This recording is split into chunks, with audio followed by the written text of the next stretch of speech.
I think one of the biggest things that dental school has taught me is that I simply can't do everything. When we first started, I put so much pressure on myself to do it all, and honestly, it was exhausting. Over this last year, I've realized there are several things that I completely stopped feeling guilty about, and our family is healthier because of it. I know some of these might be unpopular opinions, but here are 8 things that I have stopped feeling guilty about. The first thing is I don't feel guilty about making my kids do chores. I've been seeing a lot of things online lately, specifically about bigger families where moms are being put down for expecting their kids to chip in and help, or any outsourcing of the kids whatsoever is looked down on so highly right now. And while I get not abusing that and not taking it to the extreme, at the end of the day, I am only one person, and it's physically impossible for me to do the job of 7 by myself. Our house doesn't run on magic. It runs because someone unloads the dishwasher and folds the laundry, wipes the counters, takes out the trash, cooks the meals. And if I did every single one of those things by myself, that is all I would spend my time doing, and I would never spend any time with my kids. I would also burn out. My husband and I have always wanted and planned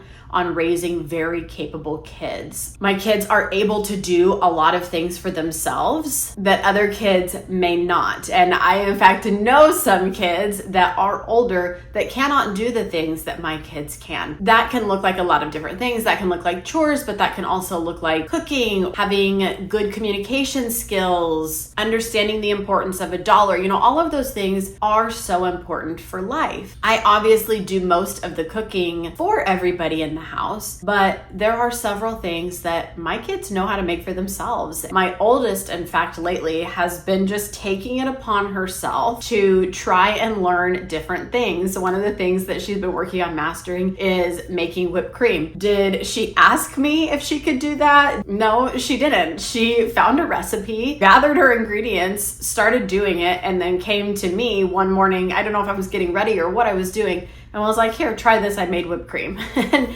so it's just stuff like that. I love that. Obviously, I have quite the age gap between my older kids and younger kids. My older 2 will clean up their own space. So they're in charge of cleaning up their room and their bathroom, doing their laundry. Then they kind of vary on other chores or duties. My older one will help out when asked with certain other tasks. Say we had people coming over for a birthday party and I asked her to clean the bathroom or something like that, she would do that. But for the most part, she is better at helping with the little kids for certain things, as to where my second oldest isn't quite up to that as much, or not on the same level. So she does a couple more like home chores. So unloading the dishwasher, for example, is her chore. She does that every day. The little ones, obviously they are 4 and under, the 3 of them. So they don't do a ton in way of chores, but they will help with their clothes in the laundry bin if they are scattered about their floor, or any trash that may be upstairs. They're really good about picking that up. Obviously, if a cup got knocked on the floor or something and I say, hey, run this to put it in the sink, please, they can do that. So just very simple, age appropriate things. Even the littlest one that isn't even 2 yet, he wants to help me put the clothes from the washer to the dryer. And then of course,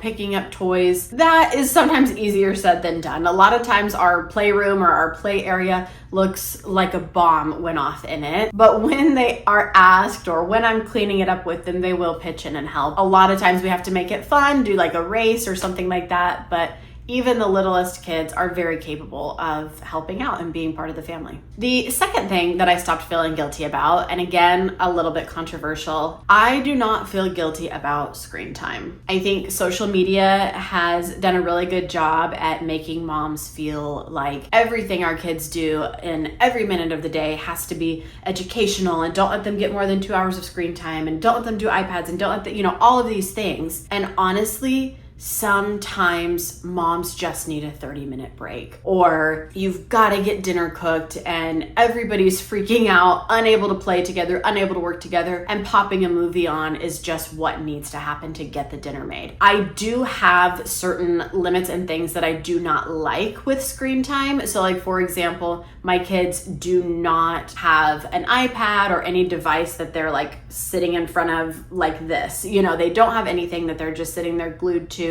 that they're holding, that they're walking around in the house with. I don't like that personally. Not gonna shame any other mom that that's what they do. I just have my own personal boundaries. Video games and things like that, I'm a really big stickler on those being age appropriate and having more so of a, when you're acting like you can't handle it, when you guys are fighting, when it starts becoming a problem, then we're done. I do have my limits. It's not like just an all day free for all. And we definitely have times of the day where there are absolutely no screens allowed to be on. So I think with that, it's more so about using the best judgment for your kids. If you start to notice that it is becoming a problem, which I think if you're paying attention, will become very obvious when it's time to turn things off. But sometimes when it comes to making a meal or somebody's sick and just wants to lounge around, I have to make appointments and make a phone call and need the house to kind of be a little more quiet or whatever. There are certain times, and we all know this, there are certain times of the day that is a nice to have luxury item. I don't ever use it as something to parent my kids, but sometimes everybody just needs to hit the reset button and kind of do something that is not so involved. That's just a little bit more veg, a little bit more chill and relax. And I think it's totally okay to incorporate screen time into your day. I think keep things at a healthy balance, but don't beat yourself up about it. The third thing I don't feel guilty about is making separate meals. Most nights I am making separate meals. I make something that the little kids will eat, and then something that either the other four of us will eat, or sometimes it's just my husband and I, and all of the kids, if they weren't gonna like it, will just all eat the same thing. And I do this simply just because I don't like dinner time to be an argument. Yes, I know the popular thing out there is you make one meal, make it easier on yourself. Everybody's eating the same thing. The kids need the healthy stuff too, blah, blah, blah, blah, blah.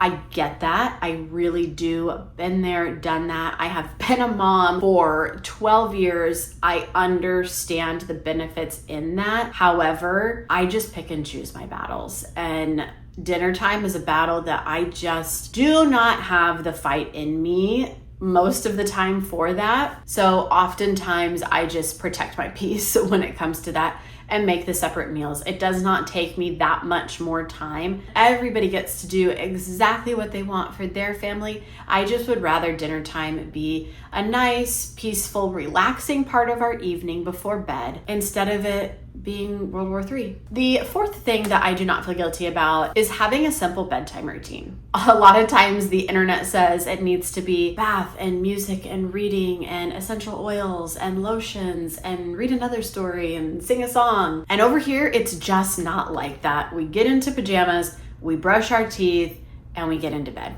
And that's it. The whole thing takes about 10 minutes. And it's just how our routine goes. Everybody knows what to do, what's happening next. Very quick, very simple, no fuss. To me, it has just made such a huge difference. Because the sooner that it's done, I get to clock out and do the things that I need to finish up for the day, try to relax a little bit, and get to focus on me just a little bit for the first time that day. And of course, there's absolutely nothing wrong with the beautiful and wonderful, magical 30-minute bedtime routine. I just think that it's not quite so magical when it's more than one child.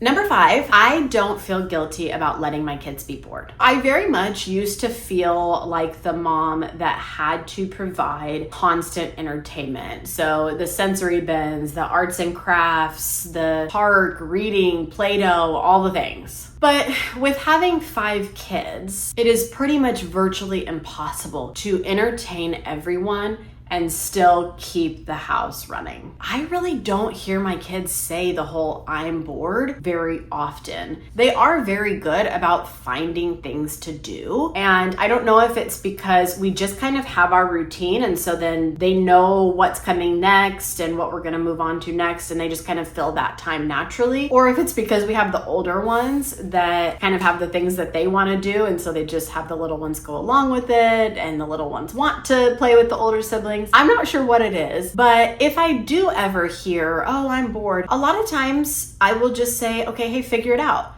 Of course, I will give suggestions. They're either going to take that advice or they're not. And then when they're done with that, they're going to find something else to do. They are really pretty good about even my suggestions, taking them and making their own or tweaking them to actually entertain themselves. What I love about letting a kid be bored is you get to see their creativity. You get to see their imagination and coming up with a new game or creating a new whatever. Like, you get to see those things when your kids have a chance to be bored and see those problem solving skills in action. And I think sometimes we forget too that being bored isn't necessarily a bad thing. I think sometimes we're very quick to come in and kind of like solve things for them. It's okay to let them be and see what kind of fun thing they come up with. Number 6, I don't feel guilty about saying no. I don't know if this is from having the 5 kids or from our journey in doing this and being in dental school, but I am the absolute master of not overextending myself. This could look like saying no to play dates, birthday parties, get-togethers, church activities, or any extra commitment. I just honestly have no problem saying no. And it's not that we never do these things, and it's not that I don't like hanging out with people or not seeing people, but sometimes it's just too much. And I just simply don't have any guilt about saying that I don't feel up to it. My husband, one of his friends from school, invited us to come and watch a movie at their apartment's theater. And my husband asked me about it, and I'm like, wait a minute. Of the 3 littles, who do you think is going to be able to sit still for a whole hour and a half, 2 hour long movie? Because I can tell you it's probably not going to be any of them. It's going to appeal to our older kids, yes, but the little ones are not going to be able to do that. And it does not sound like any fun to me to sit there and wrangle the 3 of them around. That was a hard no. It's not that I don't want to do that. I would love to go and be able to do that. It is just simply that's not the activity that I'm interested in doing with 3 kids 4 and under. I think that sometimes we feel guilty about, or like, oh gosh, we should say yes, or we should make this work or that work.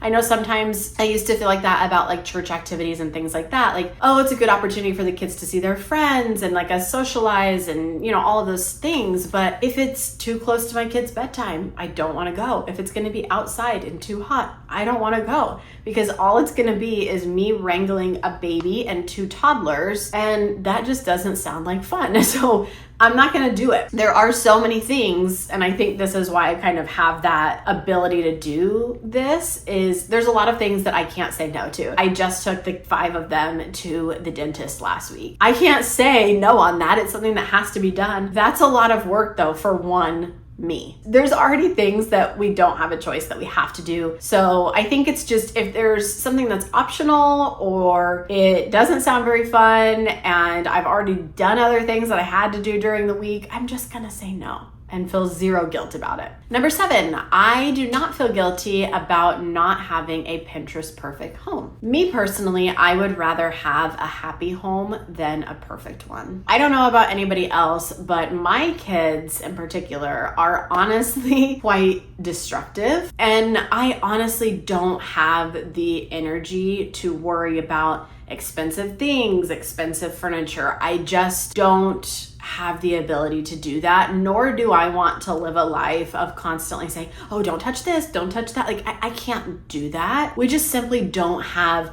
expensive, super nice luxury things. We just don't. And honestly, I want my kids to be able to live in their house. I don't want them to trash it. And so that's why I do the best that I can to teach them to be careful, teach them to respect our things. But there's only so much that a 2-year-old can understand. And I recognize that. I do everything that I need to now to protect my peace, to let the kids live in their house, to teach them to not destroy things. But I just don't have luxury, expensive things for them to trash. The way I see it is there will be a season in my life, I'm sure, maybe, hopefully, depending on how many grandkids I have, where I can have the nicer things, the more luxury things in my home to make it beautiful. And that season isn't right now. And the 8th and final thing is very similarly along the lines of the last one. I don't feel guilty about my kids having simple clothes. Just like my kids will tear up the house, they will also tear up their clothes. Things get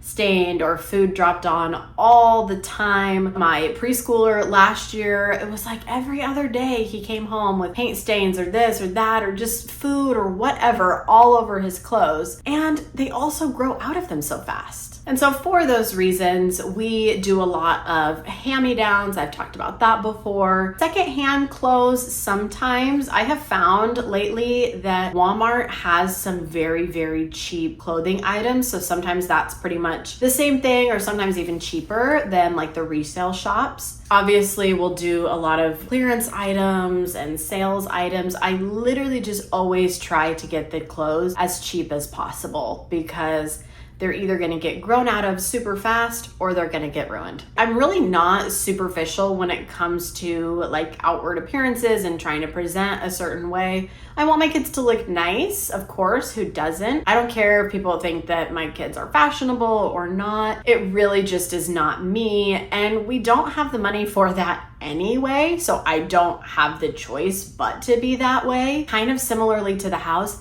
I want them to feel like they can just live. I don't want to constantly be worrying about an outfit or a stain or this or that. Like, that's just not me. I want them to be kids. If they get something trashed, I'm like, okay, fine. It was a $3, $4 shirt from Walmart, whatever. You know, if the stain doesn't come out, the stain doesn't come out. That is just me. I have learned to be, being a parent to 5 kids, a very chill, go with the flow, low key kind of mom, because most of the time it's just not that serious. Life is too short to spend it feeling guilty for being human and doing your best. Focus on what truly matters in your home, let go of the rest, and give yourself credit for how hard you show up every day. Thank you guys so much for watching, and I'll see you in the next one.